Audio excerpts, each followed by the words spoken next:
Pessoal, boa noite. Eu me chamo Thiago, sou da turma de Análise e Desenvolvimento de Sistemas.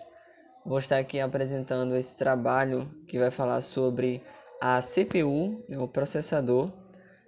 Aqui tem a representação uma placa-mãe, né? O componente que nós vamos falar hoje é justamente o processador. Essa unidade central de processamento, também chamado de microprocessador ou processador, é um componente, um dos principais, se não mais importante do computador, pois todo o processamento de dados ele se dá nesse componente aqui. No caso, ele também centraliza todo o sistema, né? Todos os periféricos eles se comunicam diretamente com o processador, porque é onde ocorre de fato o processamento dos dados.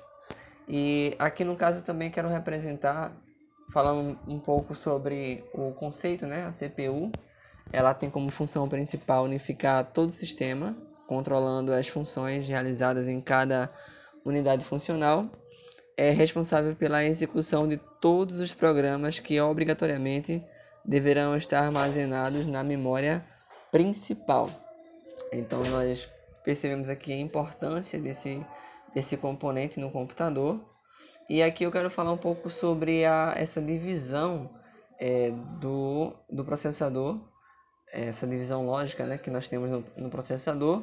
Nós temos, por exemplo, a unidade central, a unidade de controle, melhor dizendo, a UC. Essa unidade ela comanda e controla o processamento dos dados. Então, ela vai ter instruções que vai indicar como que esse processamento ele deve acontecer, esse processamento de dados. E ela também controla a entrada e saída dos dados. Então, os periféricos de entrada e saída, quem faz esse controle é justamente essa unidade, né, a UC.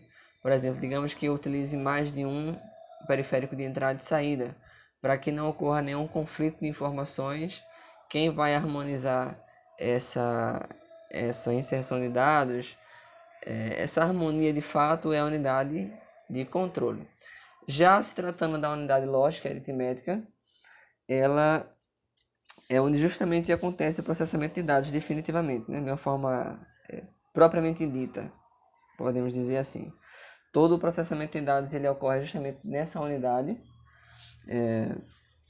E no caso, também aproveitando a oportunidade, né, falando um pouco sobre a ULA, a unidade lógica aritmética, nós temos os registradores, porque justamente quando ocorre esse processamento de dados na unidade lógica aritmética, esses dados eles são armazenados nos registradores. Os registradores são memórias ou porções de memórias, uma quantidade muito pequena, mas é a memória mais rápida do computador, mais rápida até mesmo do que a memória cache. E justamente esse trabalho combinado, né? A unidade lógica aritmética processa as informações e os dados eles são armazenados nos registradores. Essa memória aqui também está inserida no próprio processador. Eu tenho aqui a representação de dois processadores. Nós temos outras marcas, mas as mais comuns no mercado é justamente a Intel e a AMD.